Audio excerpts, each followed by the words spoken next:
한국은행에서 금리 동결했죠. 6연속 동결했는데 일단 동결한 뒤에 상황을 지켜보자, 이런 이야기인데요. 여러가지 이런 사태 때문에 동결한 뒤에 지켜보자 라는 것보다는 미국에서 일단 유의미한 변화가 없죠. 그러니까 지금 말씀을 드리는 부분이, 첫 번째는 환율이 올라가고 있는데 그래도 그럭저럭 1,400원은 안 넘어가게 어느 정도 잘 누르고 있다. 그리고 가계부채나 여러가지 문제들이 심하다. 그래서 금리 올리게 됐을 경우 가뜩이나 시중금리 올라가는데 영향을 더 크게 줘서 뭔가 터지지 않을까, 이런 부분들에 대한 걱정이 굉장히 크다, 이렇게 보시면 되겠죠. 그래서 금리 동결을 한 것이고, 근데 언론에서 이런 식으로 이야기 많이 합니다. 자꾸 요거 물고 늘어서요, 요거 때문에 동결이 된 것처럼 전쟁 불확실성 때문에 지켜보자. 요게 이창용 총재가 한 말이 있는데 요거 때문에 불확실성이 확대되었다, 요 이야기는 했어요. 분명히 했는데 문제는 이것 때문에 불확실성 확대돼서 금리를 동결한 게 아니라 금리는 동결하는데 이것 때문에 불확실성 확대되니까 더 위험한지 한번 지켜보자, 이런 이야기를 한 거죠. 그래서 실질적으로 한 거 보면은 28 전쟁 때문에 소비자 물가 목표 도달이 지연됐다. 즉 한은에서 이야기했던 물가 2%가 원래 내년 하반기, 내년 말쯤에 물가가 2%가 되면서 목표를 도달할 것이다, 이런 식으로 이야기를 했는데 불확실성 때문에 물가 목표 도달이 더 늦어질 수 있다, 이런 이야기를 분명히 했거든요, 한은 총재가. 그런데 그걸 가지고 기사를 저렇게 쓰면은 틀린 말은 아니에요, 이창용 총재가 다 한 말이기 때문에. 그런데 저것 때문에 경제가 악화돼서 금리를 동결했다, 이렇게 느껴지게 되면은 전쟁 때문에 금리 동결을 했고 그러니까 금리 인하 시기도 더 빨라지겠네, 이런 식의 심리를 자극할 수 있다는 거죠. 그러니까 그 부분을 항상 이야기를 하는 거다. 그렇고 실제 못 올리는 이유는요, 가장 큰 건 이거죠. 연쇄 디폴트, 연쇄 붕괴 문제 때문에. 특히 건설사 쪽에 굉장히 심각하죠. PF 금리가 벌써 10%에서 11%대까지 나오고 있습니다. 그리고 토지담보대출은 중단이 늘어나고 있어요. 즉 부동산 시장에 은행권이 자금을 투입해서 한다는 것 자체를 굉장히 위험하다라고 느끼고 있다는 소리인 거고, 그 다음에 금리 안 올려도 주담대 금리가 올라가기 때문이죠. 즉 이창용 총재가 무슨 이야기를 했느냐, 가계부채에 대해서 이야기를 했는데 무슨 이야기를 했냐면 가계부채는 부동산 문제다. 그래서 대응을 할 건데 지금은 통화정책보다는 미시정책으로 대응을 하겠다, 이런 이야기가 나온 이유가요, 정부에서 가계부채를 자극했던 두 개의 화살이 있죠. 특례보금자리론, 그 다음에 50년 주담대. 물론 여기 하나 더 하자면 아베의 세 개의 화살처럼 윤정부의 세 개의 화살이라고 한다면 또 한 가지는 금리 억제. 요 세 가지가 가계부채를 부추겼는데, 금리 억제는 미국에서 국채금리가 계속 올라가니까 어쩔 수 없죠. 그래서 억제는 자동으로 안 되고 있고, 여기에 가계부채 늘어나서 정부에서도 은행권에 오히려 그 가상금리를 붙이라고 압박을 주고 있기 때문에 이 부분은 사라졌다. 특례보금자리로는 우대웅 빼고는 다 폐지됐죠. 50년 주담대, 40년 DSR 적용됐죠. 소득이 확실히 증빙되지 않는 이상. 그러니까 이 세 개의 화살이 다 꺾여버렸기 때문에 지금 당장은 통화정책으로 대응할 필요가 없겠다. 그러니까 가계부채 늘리는 정책 하지 마라, 정부. 그 이야기를 한 거고, 대신에 만약에 가계부채 문제가 심각하다 느꼈을 때는 통화정책까지 나올 수 있다 라고 분명히 경고를 한 부분입니다. 그렇게 보시면 되겠고, 그래서 지금은 실질적으로 금리가 올라가서 기준금리 인상에 효과를 내고 있기 때문에 굳이 올릴 필요가 없는 거다. 미국에서도 11월에 금리를 안 올린다는 이야기들이 요즘에 나오고 있어요. 그 가장 핵심적인 부분은 채권금리 폭등해가지고 경제에 영향을 미칠 것이다. 그런데 핵심적으로는요, 채권금리가 폭등하면서 기준금리 인상 효과를 이미 내고 있기 때문에 굳이 올릴 필요가 없어진 거다, 이렇게 파악하시는 게 맞겠죠.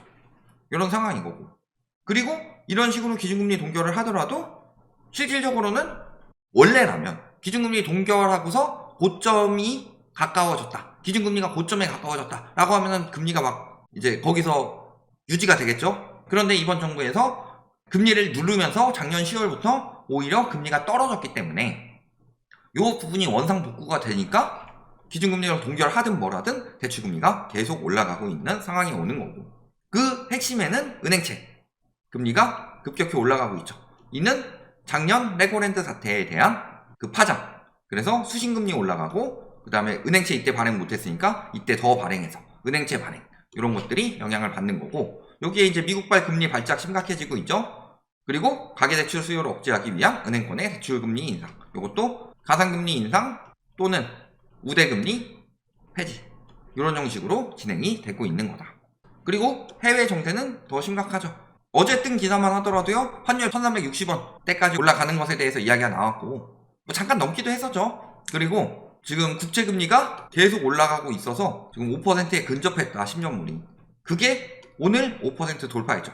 그래서 오후 5시 직후 연 5.001%로 5% 선을 깼는데, 이게 글로벌 금융위기 직전이랑 같은 상황으로 보인다. 다만 미국은 그때 디레버링을 한번 했기 때문에 글로벌 금융위기 같은 사태가 또 나오긴 쉽지 않지만, 우리나라 같은 경우는 그런 사태가 영향이 된다면 그때보다 더 심각한 지표가 나올 수밖에 없는 상황이다. 이렇게 되는 거고, 그러니까 해외 경제도 심상치 않아요. 이 부분에 대해서 왜곡해서 이야기를 하는 곳이 많은데, 이창용 총재가 그런 이야기를 했어요. 미국이랑 우리나라는 경제 상황이 다르고, 우리나라는 잠재적 경제 성장률이 계속 떨어지고 있는 나라다. 예를 들어 인구 감소라든가 이런 부분에 대해서. 그래서 장기 성장률이 떨어지기 때문에 금리를 더 내릴 수 있는 부분에 대해서 이야기를 했어요. 요것에 대해서 한다 안 한다가 확실시 나온 게 아니라 그 부분에 대해서 지금 고민 중이다. 그런데 미국은 올리는데 우리나라는 떨어뜨리는 게 이게 가능한 것인지, 이게 영향이 어느 정도 갈 것인지, 이 부분에 대해서 고민을 하고, 심지어 금통위 위원들이나 혹은 이번에 그 회의 가가지고 거기서 이제 다른 전문가들한테 물어봐도 그 부분에 대해서 굉장히 특별한 접근이긴 하다. 그런데 누구도 답을 주지 않았기 때문에 고민이 되고 있다. 이 부분을 이야기를 했더니, 그러면은 금리 미국에서 안 내려도 우리나라는 금리 더 빨리 내린다. 이런 식으로 자꾸 해석해서 부추기는 사람들이 있는데, 본인은 그것을 한 10년, 20년 뒤에 인구 감소가 본격적으로 영향을 주기 시작한 시기에 대해서 이야기를 한 건데, 그걸 자꾸 단기적으로 당겨가지고 지금 곧 내릴 것처럼 이야기를 한다든가 이런 식으로 부추기는 곳들이 굉장히 많다는 거예요. 그런데 그런 식으로 부추겨가지고 막 금리 곧 떨어지니까 집 사세요 이런 식으로 이야기했다가 지금 당장 안 내려서 그대로 고통받고, 그 다음에 그때쯤 되면은 왜 금리를 낮춰도 되느냐, 장기 성장률이 굉장히 떨어졌고 그만큼 소득이 안 나오기 때문이죠. 그러니까 그때는 돈 모으기도 힘들어서 내 집 비싸게 사주기도 힘든데 완전히 물리기만 하는 거다. 그리고 이번에 이스라엘 팔레스타인 전쟁, 하마스 사태로 인해서 금리 인하 시기가 더 늦어지고 있죠. 이거는 저희가 이야기한 게 아니라 증권가에서 내년 1분기 이야기를 했는데, 지금 빨라야 2분기 혹은 3분기 이런 식으로 지금 의견이 갈리고 있는데, 증권가 믿지 말라고 그랬어요. 증권가는 오래 떨어진다고 그랬습니다. 작년에 기준금리 2%밖에 안 올라간다고 그랬어요. 그러니까 증권가에서 저렇게 더 늦췄다는 소리는 금리 인하 시기는 저보다 더 늦어질 수도 있다는 소리예요. 왜냐면 증권가는 최대한 본인들한테 유리하게, 그래서 금리 덜 올라간다, 금리 인하 빨리 온다, 최대한 이런 식으로 더 당겨서 이야기를 하는데, 저들이 저 정도로 늦췄다는 소리는 내년이 아니라 내후년에 금리 인하를 할 수도 있는 상황이 될 수도 있다. 이런 부분은 충분히 고려를 하셔야 되겠고, 그러니까 말씀드린 게, 지금 금리가 미국만큼 높지 않아요? 그런데 미국만큼 높지 않음에도 불구하고 우리나라는 일단 첫 번째로는 가계부채, 그 다음에 두 번째로는 글로벌 금융위기 터지기 전에, 리먼 브러더스 사태 터지기 전에 건설업 투자하면 무조건 돈 된다, 이런 느낌으로 이리저리 뻘려놓은 건설업들이 굉장히 많은데, 여기서 PF 금리가 올라가고 신뢰도가 떨어지면서 생기는 위험성, 그 다음에 세 번째는 기업 대출 위험성, 이게 터질까봐 실질적으로 빨리 뭔가를 해결하기 위해서는 금리를 더 올려야 되는데 크게 터질까봐 못 올리고 있다는 소리죠. 그러면은 말씀을 계속 드렸던 부분이 뭐예요? 그리고 이번에 하마스 사태 터졌을 때도 저희가 이야기한 부분이 뭐예요? 고금리가 길어질 거다. 또 이러면은 고금리 아닌데요 이런 분들이 있을 텐데, 지금이 고금리라는 이야기가 아닙니다. 과거 대비로 굉장히 고금리인 부분을 이야기를 한 거고, 고금리가 길어질 거다. 금리 인하 시기도 늦춰질 거고 금리 인하 폭도 줄어들 것이다. 이 부분에 대해서 이야기를 했었고, 그 부분이 그대로 이루어져 가고 있다. 왜냐면 지극히 상식적인 이야기이기 때문에 금통위원들도 지극히 상식적으로 이야기할 수밖에 없어요. 그런데 경제 불확실성이 커져서 금통위 6명이 3.75%의 가능성을 열어놨다. 요거에서 5명이 3.75% 가능성을 열어놨고 1명은 금리 인하 가능성을 열어놨다. 이런 식으로 지금 보도를 하고 있는데요. 그 1명이 3.75의 가능성도 열어놓고 다만 경기 불확실성이 너무 심하니까 금리 인하를 할 수도 있을 만큼의 경제가 좋지 않다. 이런 식으로 이야기한 것을 유리하게 받아 쓰는 거죠. 이창용 총리도 그래서 그 이야기 하더라고. 왜 떨어진다는 이야기가 아니라 이런 전제 조건이 있고 이런 전제 조건 하에 금리 인하 가능성을 이야기했고 이 사람은 상승 가능성도 이야기를 했다. 양쪽 다 보자고 이야기를 한 거다. 근데 왜 이거를 인하한다는 식으로 보도를 하냐. 왜 긴축이 완화되는 것처럼 보도를 하냐. 이런 식으로 이야기를 했죠. 그러니까 금리 인하 시기도 점점 더 늦어진다는 소리예요. 그러니까 이 부분에 대해서 한은 총재도 이야기를 했죠. 1%대 금리 기대 말라. 이 부분은 계속 이야기가 나왔어요. 장기적으로도 1%대 금리는 나올 수가 없는 상황이다. 1%대 금리가 나올 수 없다는 소리는요. 2%대에서 3%대 여기서 움직인다는 소리죠.